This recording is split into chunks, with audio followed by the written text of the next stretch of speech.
Hi hello welcome back to mom and baby care tips. ఇవాళ video వచ్చేసి ఏంటంటే so మన సిస్టర్ ఒకరు అడిగారు అన్నమాట. ఏమని అంటే అక్క డెలివరీ తర్వాత సో ఎప్పటి నుంచి బరువు తగ్గడానికి డైట్ మెయింటైన్ చేయాలక్క, సో ఏ నెల నుంచి చేయొచ్చు అని అడిగారన్నమాట. సో మనం ఈ వీడియోలో దీని గురించి క్లియర్గా తెలుసుకుందాం.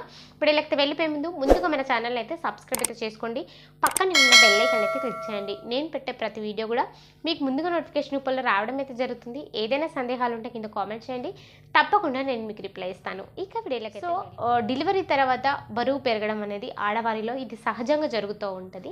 నిజానికి ఇది మనకు ఒక అదృష్టం అని కూడా చెప్పుకోవచ్చు. ఎందుకంటే సో ఏ జీవికి లేని ఒక అదృష్టం మనకుంది. ఏంటంటే ఈ ప్రాసెస్ ఏదైతే ఉంటుందో ప్రెగ్నెన్సీ తర్వాత డెలివరీ బేబీ సంరక్షణ ఈ ప్రాసెస్లో మన బాడీ చాలా రకాలుగా చేంజెస్ వస్తూ ఉంటాయి. సో మనం ప్రెగ్నెన్సీకి ముందు ఎంత సన్నగా ఉంటామో డెలివరీ తర్వాత అంత డబుల్ వెయిట్ పెరుగుతూ ఉంటాం అన్నమాట. సో దీనికి ఎగ్జాంపుల్ నేనే. సో నేను డెలివరీకి ముందు అంటే నేను ప్రెగ్నెన్సీకి ముందు 39-40 కేజెస్ ఉన్న నేను డెలివరీ తర్వాత 60 కేజెస్కి వచ్చినానంటే సో ఎంత చేంజ్ అయిందో చూడండి. సో ఇది ఒక అదృష్టం అని చెప్పుకోవచ్చు. ఎందుకంటే ఒక తల్లిగా మనము ప్రమోషన్ వచ్చిందని చెప్పుకోవచ్చు. కానీ ఈ వెయిట్ అనేది ఉండేలాగానే ఉండాలి. అతిగా ఉన్నా కూడా అది మన హెల్త్ ఇష్యూస్ వస్తూ ఉంటాయి. సో ఒకటి ఏంటంటే నార్మల్గా డెలివరీ తర్వాత మనం వెయిట్ గెయిన్ అయినాక మన ఏవైతే ఉంటాయో మన బట్టలు అస్సలు పడవన్నమాట. అప్పుడే అర్థమైపోతుంది అసలు ఏంటి, అసలు చాలా ఇబ్బంది అనిపిస్తూ ఉంటుంది.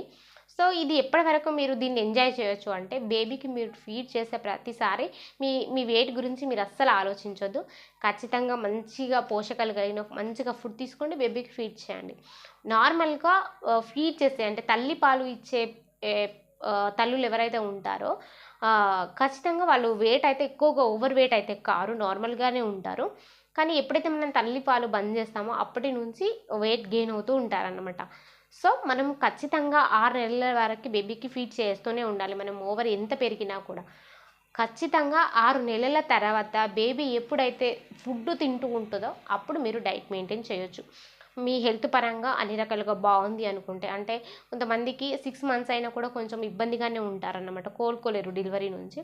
సో అట్లాంటి ఏం ప్రాబ్లమ్స్ లేదు అన్నప్పుడు అక్కడి నుంచి మీరు ఇక్కడ ఫుడ్ పరంగా డైట్ మెయింటైన్ చేసుకోవచ్చు. ఎందుకంటే ఆల్రెడీ మీ బేబీ ఫీడ్ అంటే ఆల్రెడీ అప్పటి నుంచి మీ బేబీ తింటూ ఉంటుంది కాబట్టి సో బేబీకి కొంచెం ఫుడ్ మీ పాలు అట్లా ఇస్తూ ఉండాలి. సో ముఖ్యంగా ఒక 1 ఇయర్ వరకు నార్మల్గా మీరు అంటే ఇంతకుముందు తీసుకున్న ఫుడ్ కంటే కొంచెం కంట్రోల్ చేయండి. సో ఎప్పుడైతే బేబీకి 1 ఇయర్ కంప్లీట్ అయిపోతుంది ఇక అక్కడ నుంచి మీరు ఏదైతే ఎక్సర్సైజ్ చేద్దాం అనుకుంటున్నారో అవన్నీ చేయొచ్చు అన్నమాట.